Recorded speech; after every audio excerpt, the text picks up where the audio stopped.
Acceleration due to gravity, ठीक है, variation of acceleration due to gravity, ठीक है, स्टार्ट है। हाँ तो से ये देखो ग्रेविटेशन का हम पिछले वीडियो में पढ़ाए थे क्या जी, एक्सेलरेशन ड्यू टू ग्रेविटी का दो फार्मूला बताए थे, एक फॉर्म ऑफ मास और एक फॉर्म ऑफ डेंसिटी। तो आज का टॉपिक है variation of acceleration due to gravity, यानी एक्सेलरेशन ड्यू टू ग्रेविटी को आप जो कांस्टेंट समझते हो ना, वो कांस्टेंट वास्तव में है नहीं। क्यों नहीं कांस्टेंट है? क्योंकि एक्सेलरेशन ड्यू टू ग्रेविटी कुछ फैक्टर्स पे डिपेंड करती है, मतलब ये वैरी करता है, ठीक है। कैसे वैरी करता है? जैसे सरफेस, अर्थ के सरफेस से जैसे जैसे ऊपर जाओगे तो acceleration due to gravity decrease करता है, ठीक है। अब इसके लिए इक्वेशन हम लोग पढ़ेंगे कि कैसे डिक्रीज करता है। अर्थ के सरफेस पर ऊपर से अगर कोई ऑब्जेक्ट आ रहा है, नीचे आ रहा है, तो अर्थ के सरफेस पर मैक्सिमम हो जाता है, सरफेस से थोड़ा सा ऊपर, ठीक है। अर्थ के नीचे अगर ऑब्जेक्ट जा रहा होगा, मान लो अर्थ के अंदर कुछ होल हो, ठीक है, तो उसके सरफेस से नीचे जाएगा तो एक्सेलरेशन ड्यू टू ग्रेविटी पर क्या फर्क पड़ेगा, उसमें भी डिक्रीज करता है, अमूमन तुम लोग जानता ही होगा, ठीक है। मतलब अर्थ के सरफेस पर एक्सेलरेशन ड्यू टू ग्रेविटी की वैल्यू मैक्सिमम होती है, एल्टीट्यूड पे ऊपर जाने पर क्या होता है, डिक्रीज करता है। अब कैसे डिक्रीज करता है उसके लिए इक्वेशन क्या होगा, ये हम लोग डिस्कस करेंगे, ठीक है। अर्थ के सरफेस से नीचे जाने पर एक्सेलरेशन ड्यू टू ग्रेविटी क्या होता है, डिक्रीज करता है।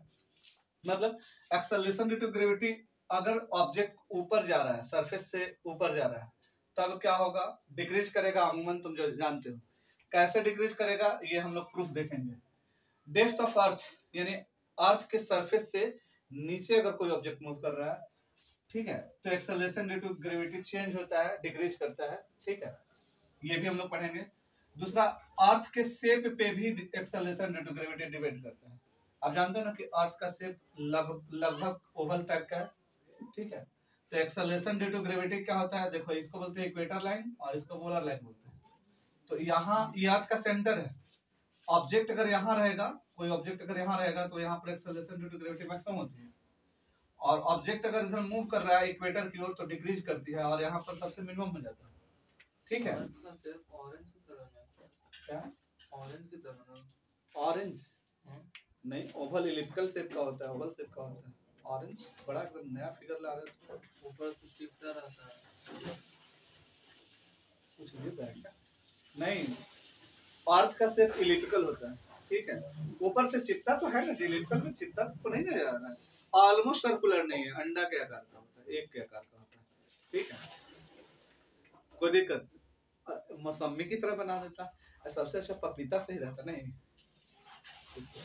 नहीं, इस तरह का शेप होता है ऑलमोस्ट, ठीक है, और ऐसा होता है, इसका वजह भैया अर्थ इतना स्मूथ थोड़ी ना होता है, बहुत सारा चीज में कभी निकालना होगा तो निकाल लो, इतना स्मूथ अर्थ होता ही नहीं, क्योंकि कहीं पे पहाड़ी है, कहीं पे खाई है, हम लोग ऑलमोस्ट मानते हैं, कभी किसी हाइट से देखोगे ना तो ऑलमोस्ट कुछ ऐसा ही होता है, ठीक है। तो अर्थ का, जैसे भी तुम लोग ज्योग्राफी में तुम लोग को पढ़ाया होगा कि अर्थ का जो इक्वेटर होता है सबसे लंबी लाइन होती है, पोलर लाइन सबसे छोटी लाइन होती है, इसका मतलब दो बातें तो क्लियर है, एक लाइन छोटी वाली लाइन है और एक बड़ी वाली लाइन है ना जी, है। और अगर अर्थ का शेप कुछ ऐसा होता ही है ऑलमोस्ट, तो ऑब्जेक्ट यहाँ पे रहेगा तो अर्थ के सेंटर के काफी नजदीक रहेगा, यहाँ पे रहेगा तो अर्थ के सेंटर से काफी दूर रहेगा, समझ रहे हो, है। तो अर्थ के सेंटर, देखो मेन बेसिकली क्या होता है ना, अर्थ का सेंटर में फोर्स ऑफ अट्रैक्शन ज्यादा लगाता है, क्योंकि यहाँ पर अर्थ का सेंटर कोर है, कोर पे भारी मटेरियल्स है, फोर्स ऑफ ग्रेविटेशन ज्यादा होगा, ठीक है, तो ये चीजों को ज्यादा अट्रैक्ट करता है। सेंटर से ऑब्जेक्ट जैसे दूर जाएगा ना, वैसे फोर्स ऑफ अट्रैक्शन क्या होता है, कमता है, तो फोर्स ऑफ अट्रैक्शन कमेगा, समझ रहे हो, अगर फोर्स ऑफ अट्रैक्शन कमेगा तो एक्सेलरेशन ड्यू टू ग्रेविटी कमेगी, समझ रहे हो बात को, है। तो अर्थ का शेप ऑलमोस्ट इलिप्टिकल होता है, नारंगी वारंगी मत समझ लेना, ठीक है, कुछ ऐसा ही होता है, ठीक है। तो अगर आप पोल पे हो तो सबसे मिनिमम डिस्टेंस पे हो सेंटर के, तो यहाँ पर फोर्स ऑफ अट्रैक्शन ज्यादा होगा, ग्रेविटी फोर्स ऑफ अट्रैक्शन ज्यादा होगा, तो एक्सेलरेशन ड्यू टू ग्रेविटी यहाँ पर ज्यादा होगा। अब यहाँ से तुम आगे मूव करोगे, यहाँ पर आ जाओगे, इधर से मूव कर रहे हो, तो एक्सेलरेशन ड्यू टू ग्रेविटी क्या होगा जी, डिक्रीज करेगा। क्यों करेगा डिक्रीज, क्योंकि यहाँ से डिस्टेंस क्या हो रही है, बढ़ते जा रही है, ठीक है, डिस्टेंस क्या हो रही है, बढ़ते जा रही है।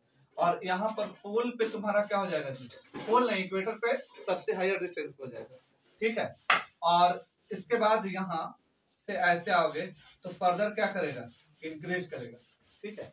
और यहाँ पर क्या हो जाएगा तुम्हारा मैक्सिमम, यहाँ पर क्या हो जाएगा मैक्सिमम, और फिर यहाँ से तुम्हारा क्या होगा डिक्रीज करेगा, और यहाँ पर क्या हो जाएगा मिनिमम, फिर इसमें क्या करेगा इंक्रीज करेगा। मतलब क्या हो रहा है, 2 बार डिक्रीज हो रहा है और 2 बार क्या हो रहा है increase हो रहा है। तो स्टेप ऑफ आर्ट्स पर डिपेंड करता है। इसके लिए इक्वेशन भी हम लोग बनाएंगे, इक्वेशन देखेंगे कि कैसे डिक्रीज कर रहा है और कितना डिक्रीज कर रहा है ये भी देखेंगे, कितना % डिक्रीज करके आया यहाँ से यहाँ के बीच का, ठीक है। दूसरा है due to rotational motion of earth, earth के रोटेशनल मोशन पर भी डिपेंड करता है। मतलब अर्थ जो होती है ना अपने एक्सिस पे क्या कर रहा है, रोटेट कर रहा है, ठीक है। अगर यहाँ पर कोई ऑब्जेक्ट होगा तो रोटेशनल मोशन के कारण क्या होता है, सेंट्रीफ्यूगल फोर्स लगने लगता है, सेंट्रीफ्यूगल फोर्स लगने लगता है। वैल्यू आप लोग जानते होंगे बेस पर में कितना, कुछ ऐसा ही होता है, ठीक है। उसके इसमें हम लोग एग्जैक्ट निकाल कर रखेंगे। इसके वजह से फोर्स ऑफ अट्रैक्शन क्या हो जाती है, डिक्रीज कर जाती है। तो एक्सेलरेशन ड्यू टू ग्रेविटी की वैल्यू डिक्रीज होती है इस फैक्टर की वजह से। तो मतलब acceleration due to gravity vary करता है ड्यू टू एल्टीट्यूड, मतलब सरफेस से ऊपर जाने पे, सरफेस से नीचे जाने पर भी acceleration due to gravity vary करता है। शेप के कारण acceleration due to gravity vary करता है, और रोटेशनल मोशन के वजह से एक्सेलरेशन ड्यू टू ग्रेविटी क्या करता है, वैरी करता है। तो इतनी सारी कहानी है, इसमें पहला समझेंगे ड्यू टू एल्टीट्यूड, ठीक है, एल्टीट्यूड की वजह से।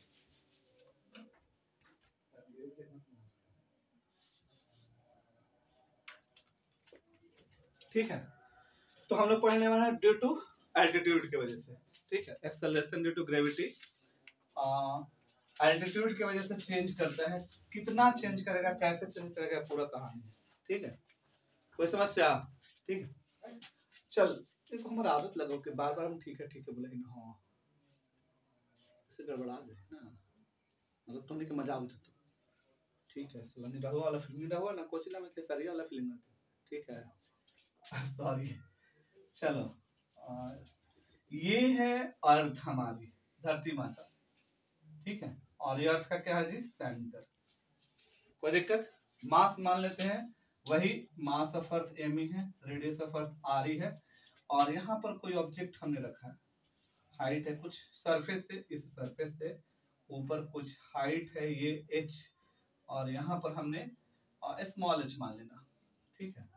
ऑब्जेक्ट रखा है, ठीक है, मतलब इसके सेंटर से इसके बीच का सेपरेशन है मास ऑफ अर्थ। कोई दिक्कत, अच्छा ये वाला क्या कहलाएगा, यहाँ तक की दूरी क्या कहलाएगी, रेडियस ऑफ अर्थ कहलाएगी।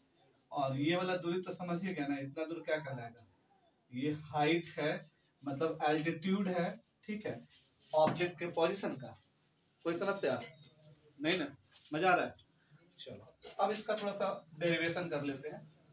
अच्छा देखो, इमेजिन करना कि हवा में है, हम पकड़ के रखे हुए तत्काल में, ठीक है, ऐसा इमेजिन कर लेना है। तो अभी ग्रेविटी इस पे कितना फोर्स लगा रही होगी, F बराबर capital G mass of earth into क्या जी, मास ऑफ ऑब्जेक्ट, इस ऑब्जेक्ट का मास है m बटा कितना रेडियस ऑफ अर्थ प्लस कितना h का क्या जी होल स्क्वायर, ये F डैश है, ठीक है। कोई समस्या है? अच्छा बताओ, ग्रेविटी नीचे की ओर इस पे फोर्स लगा रही होगी इसके सेंटर से, ठीक है, यही F डैश लगा रहा होगा, F डैश लगा रहा होगा। और बताओ हम यहाँ पे पकड़े हुए थे, अब रिलीज कर देंगे तो ये फोर्स अनबैलेंस हो जाएगा, और यही फोर्स की वजह से इसमें एक्सेलरेशन प्रोड्यूस होगी, और वो एक्सेलरेशन मान लेते हैं जी डैश प्रोड्यूस हुई है, मतलब F डैश के कारण नीचे एक्सेलरेशन कितना प्रोड्यूस हुई है, जी डैश। क्यों जी डैश, क्योंकि जी की मैक्सिमम वैल्यू तो यहाँ होती है ना 9.8, तो हम जी डैश मान लेते हैं। तो हम क्या कहेंगे, F डैश इक्वल टू क्या कहेंगे, m इनटू कितना कहेंगे, जी डैश। अर्थ के रेडियस के रिस्पेक्ट में वो हार तो बहुत नेग्लिजिबल होगा। नहीं हम नेग्लिजिबल कहाँ मानेंगे, मेरा मन नेग्लिजिबल होता था तो हम बेकार में इतना कर रहे हैं। नेग्लिजिबल कब तक होता है, ठीक है, जब काफी नजदीक हो। और तुमको पता है हमारा जो एटमॉस्फेयर है मैक्सिमम 200 किलोमीटर तक रहता है, ग्रेविटी मैक्सिमम उतना ही तक रहेगी ना जी। तो मैं 1 metre 2 metre 3 metre 4 metre 10 metre कर दो, कंसिडरेबल है, उसको निगलेक्ट कर सकते हो। अब तुम 200 मीटर कर दोगे तो एक्सेलरेशन ड्यू टू ग्रेविटी वहां कम नहीं जाएगा। हम निगलेक्ट, अगर निगलेक्ट ही करना होता तो इतना क्लियर कौन कहता है, समझ रहे हो। तो ये h नेग्लिजिबल नहीं है, इसको आप निगलेक्ट नहीं कर सकते हो, समझ में आई बात है? कोई दिक्कत, अरे तो वजन 50 किलो है मान नहीं, ठीक ना, ओकरा में 1.5 लीटर खून है, एकरा में मौसी तोरा 1.5 लीटर खून दान में देती, तो तू जिंदा रहे तो 1.5 लीटर कंसिडरेबल तू देबी, कितना देबी, 100 ग्राम ले लो मौसी, इतना में काम बनी तो 200 ग्राम ना दे कमजोरी हो जाती, 150 देवे केकरा जो तोरा प्यार करा तो ऊपर चल जावे कोई और कर दो, ठीक है, कोई दिक्कत, उसमें दिक्कत होना चाहिए। यहाँ तक कोई समस्या जी? अच्छा, तो यहाँ h कंसिडरेबल है, तो m इंटू जी डैश बराबर क्या लिखोगे, capital G mass of earth into m बटा कितना radius of earth plus h का क्या हो जाएगा जी, m से m खत्म, तो g डैश बराबर हो जाएगा क्या g, capital G mass of earth बटा कितना radius of earth plus h का क्या जी, होल स्क्वायर। लिख सकते हैं, लिख ही सकते हैं, क्यों नहीं लिख सकते, ठीक है। अच्छा, अब जी डैश को हम यहाँ ला रहे हैं, जी डैश यहाँ पे कैलकुलेशन देख लेना, जी डैश बराबर, ध्यान देना, हम ऐसे लिख सकते हैं इसको, ठीक है, mass g into mass of earth M E, ठीक है, और इसको लिख सकते हैं ऐसे 1 बटा, ठीक है, radius of earth plus H का होल स्क्वायर, लिख सकते हैं, अभी से लिख सकते हैं, ठीक है, कोई दिक्कत नहीं ना, यहाँ तक हमको नहीं लगा कोई प्रॉब्लम होगा, ठीक है। तो अब जी डैश इक्वल टू, ठीक है, capital G into mass of अर्थ, इसको हम ऊपर ले जाएंगे तो क्या कहेंगे, आर ई प्लस एच के पावर कितना जी, -2, ठीक है, कोई समस्या है, आर ई प्लस एच के पावर क्या हो जाएगा जी, -q हो जाएगा, ठीक है, हाँ जी, माइनस कितना, ये वाला यहाँ तक होगा, आर ई प्लस एच के पावर -2, ऊपर जाएगा तो -2 हो जाएगा, ठीक है, कोई समस्या नहीं ना। चलो अब हम एक काम कर रहे हैं, ठीक है, क्या कर रहे हैं, थोड़ा सा 1 मिनट रुक जाओ, इसको मिला देते हैं, एक चीज रह गया है, g dash equal to capital G mass of earth, ठीक है, यहाँ से हम क्या कर रहे हैं ना, यहाँ पर हम अपने फायदे के लिए क्या कर रहे हैं, 1 बटा रेडियस ऑफ अर्थ को कॉमन कर ले रहे हैं, तो रेडियस ऑफ अर्थ को बाहर निकाल लेंगे, तो बचेगा 1 प्लस एच बटा कितना हो जाएगा, आर ई पावर हो जाएगा कितना, समझ में आ रहा है, हम क्या कर रहे हैं, रेडियस ऑफ अर्थ बाहर निकालेंगे तो यहाँ पर आर का यहाँ पर बचेगा 1, और चूंकि यहाँ से भी निकालोगे ना तो इतना डिवाइड करोगे, ठीक है, कोई दिक्कत, तो आर ई निकालोगे पावर 2 रहेगा, और आप निकालोगे तो ये होल स्क्वायर निकलेगा, नहीं है, तो ये जी डैश बराबर, समझ में आया तुमको जी, नहीं, ठीक है, चलो एक बार फिर से देख लेते हैं, ठीक है, ध्यान दो, हम यहीं पे कर देते हैं, यहाँ तो ज्यादा क्लियर हो जाएगा, जी डैश इक्वल टू, ध्यान दें, capital G mass of earth बटा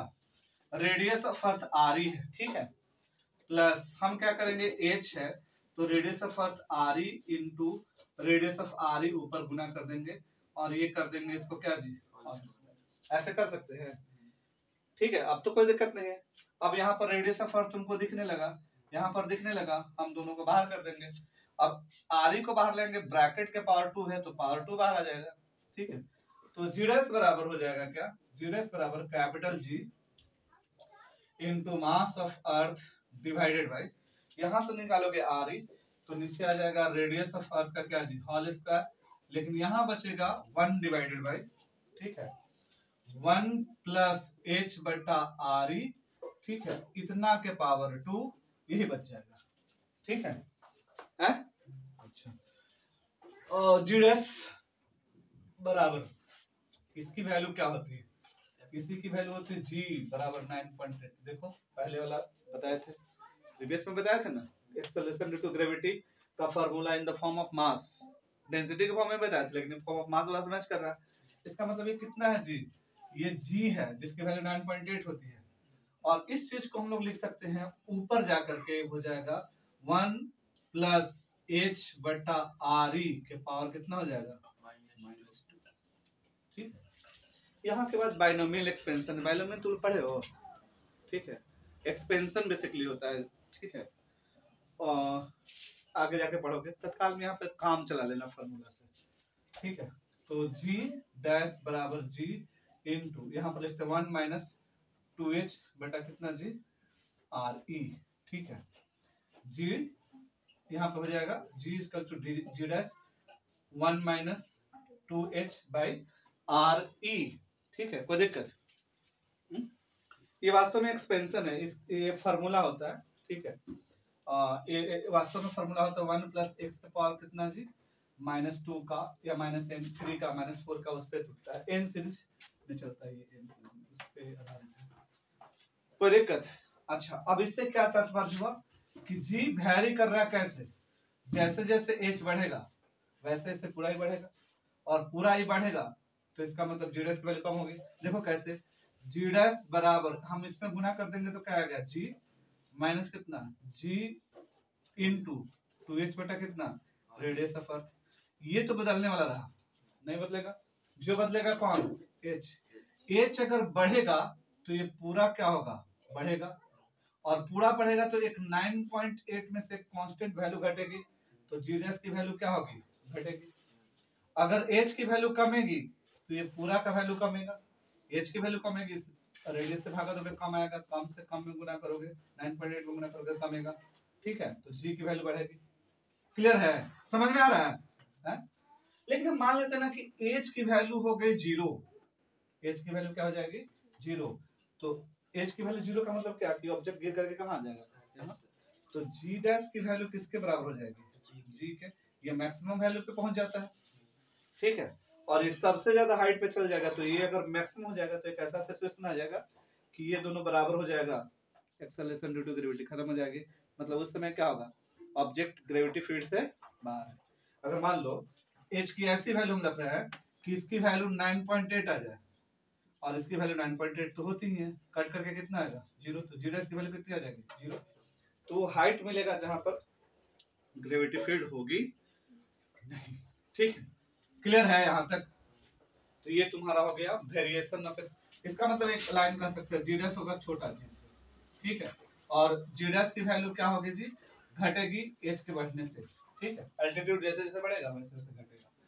हाँ, प्रोपोर्शनल नहीं कर सकते, प्रोपोर्शनल में बढ़ने पे बढ़ेगा, घटने पे घटेगा, प्रोपोर्शनल थोड़ी होगा, मतलब कहने का मतलब h घटेगा, h बढ़ेगा तो g घटेगा, ठीक है, h घटेगा g बढ़ेगा, ठीक हो गया। तो पाउज कर दे, थोड़ा सा बोल देते हैं। तो ये ग्रेविटेशन का वही variation of acceleration due to gravity का वीडियो था, पार्ट 1 था, पार्ट 2, पार्ट 3, पार्ट 4, पार्ट 5 आएगा, मतलब 4 फैक्टर पे डिपेंड करता है, 4 वीडियो बनेगा, मजा लेना, अच्छा लगे तो लाइक करो, शेयर करो, सब्सक्राइब करो।